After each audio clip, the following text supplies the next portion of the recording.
Exiting my classroom, I found myself in the middle of my classmates' chaos, seemingly in a panic just ahead. Initially, I thought a fight had broken out, prompting me to run forward to get a better look. However, as I got closer, I understood the seriousness of the situation. Their frenzy was born out of genuine alarm, as if they had just seen something terrifying. Making my way through the crowd gathered at the entrance, I managed to get outside, only to be met with a sight that completely shocked me. There, in the midst of all the pandemonium, was my father, pretending to be the real Jesus Jimmy, walking barefoot and carrying a massive wooden cross on his back. I felt like the ground should open up and swallow me whole, anything to avoid facing this reality. My heart sank with embarrassment at my father's stunt, exploiting this act for money. But he wasn't just walking, he was handing out pamphlets and blessing passers-by. The classmate who had seemed the most shocked was now recording the whole scene on his phone, ensuring that in no time, this spectacle would be all over the internet. Desperate to avoid being associated with him, I backed away from the entrance, hoping no one would realize I was the son of the man outside. But my attempt to slip away unnoticed failed when a classmate shouted, "Hey Jake, isn't that your dad out there?" "What's he doing?" Playing Jesus, ignoring the comment. I realized I needed to do something. I ran into the street, skipping school for the first time ever, driven by a mix of concern and embarrassment as my father continued his act. With tears in my eyes, I approached him, insisting he come home with me right away. My embarrassment reached its peak as he continued his act, pamphlets and cross in tow, while I begged him to stop, to return to normal, if only for a moment. Once we got home, I didn't stop to listen to what my father had to say. I stormed inside, only vaguely hearing him say behind me, "But I was born 2,000 years ago." He had clearly lost touch with reality. Determined, I went to find my mother, leaving my father standing confused on the porch, with the giant cross still in tow. I wanted my mother to see the absurdity of it all for herself. My mother, absorbed in her crossword puzzle, hardly noticed as I walked in. She had become accustomed to my father's strange behavior and seemed completely unfazed. She couldn't recognize that something was seriously wrong. From that moment on, everything just spiraled even further out of control. My father has always been deeply religious, but recently, his behavior had become outright bizarre. His frequent visits to church had led him to believe that he was filled with the Holy Spirit, proclaiming himself the modern-day Jesus Jimmy, on a mission to save the youth from their sins. Shockingly, many people fell for his act, resulting in a considerable financial gain for him. Our front yard transformed into a weekly pilgrimage site, with people lining up to seek healing from my father, or as he preferred to be called, Mr. Jimmy. My mother's response, or rather her lack of response, only made things worse. She didn't support his delusions, but she allowed him to quit his job to devote himself to his religious calling. I felt an overwhelming urge to shake some sense into her. My father's responsibilities to our family were still there, despite his newfound persona. Although money was coming in, its whereabouts remained unknown. Meanwhile, my mother bore the brunt of supporting us, visibly exhausted, practically zombified in front of the television. As I sat down, preparing myself to attempt another conversation with her, my phone pinged with a notification. A Facebook event alert popped up. My eyes widened in disbelief as I realized it was from my dad. He had created a Facebook page, and this event, an invitation to a mass baptism and a chance to experience the Holy Spirit, was open to the first 100 respondents. And the audacity! He had actually sent me an invitation. Rising to my feet, determined to confront my father, my gaze fell upon one of the flyers he had been handing out. It advertised the very event he had invited me to on Facebook. Rage surged through me. I wanted to tear every single flyer to shreds and throw them in his face. But that was just the tip of the iceberg. Soon after, my father began withdrawing from us, diving deeper into weekly gatherings for a newfound group he had started.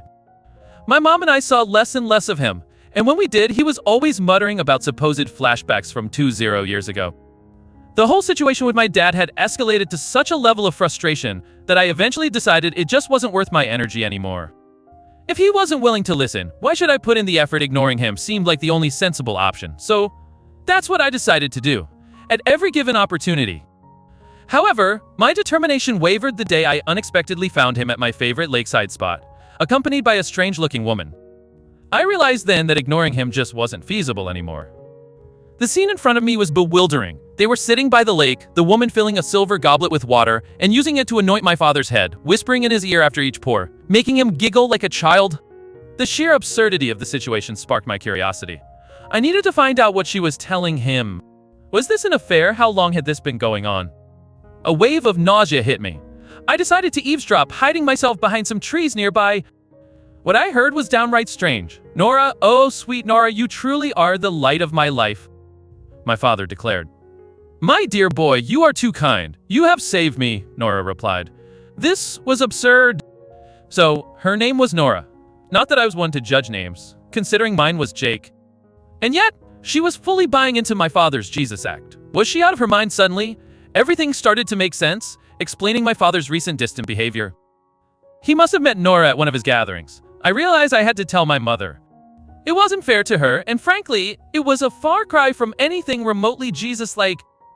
Talk about violating marital vows. I ran back to our house, bursting through the door, eager to share the bizarre event I had just witnessed with my mom.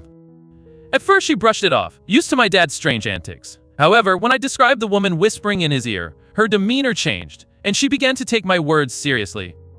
Everything was about to take a drastic turn. In a moment of unexpected decisiveness, my mom declared she had had enough and told my dad he needed to leave the house immediately. What shocked me the most was his calm reaction. He didn't argue or raise his voice. From my vantage point at the top of the stairs, I watched as he raised his hands in surrender, muttering, "I have found my Nora." My journey continues elsewhere, while gathering his belongings. After he left, my mom shut the door behind him and succumbed to tears. That night was incredibly difficult for both of us. My father had become a stranger. A part of me felt relief. Good riddance. Yet the silence his absence left was unsettling. Time went by without any news from my dad until one morning at breakfast, a neighbor stopped by with a newspaper. My heart dropped as I caught sight of the photograph on the third page. There was my father right alongside Nora, featured in an article about a healing event he had orchestrated. My mom stared, shaking her head in disbelief. As I scanned the rest of the articles, I was astounded to see the extent of the media coverage. One headline read, "Local man claims to be Jesus Jimmy." I knew then that I had to find my dad. His antics were not only embarrassing him but also putting a strain on my mom and me. The prospect of facing my classmates at school filled me with dread. I tried calling him, but it was in vain. Out of desperation, I decided to take matters into my own hands and set out to find him. Considering we lived in a small town, I was hopeful he couldn't have gone far. I started at the park, bringing our dog along, trusting his sharp sense of smell to aid in the search. To my surprise, I found my dad quicker than I had anticipated. Just on the outskirts of town, there was a forest where we used to walk when I was a child. And there he was. However, the scene that unfolded before me left me completely stunned. He was pacing in circles, a small tent set up nearby, and to my utter horror, he was burning piles of money right there on the ground. When my father caught sight of me, he stopped momentarily to acknowledge me with a nod, then continued his bizarre procession. I was utterly confused and tried to talk some sense into him, reminding him of his true identity, a husband and father from a small town. But he was lost in his tirade, claiming to be the true Jesus Jimmy. My concern for him deepened. This was more than just a con. My father was clearly struggling with something much more severe. "Dad, why are you burning all that money?" I shouted, desperate to understand his actions.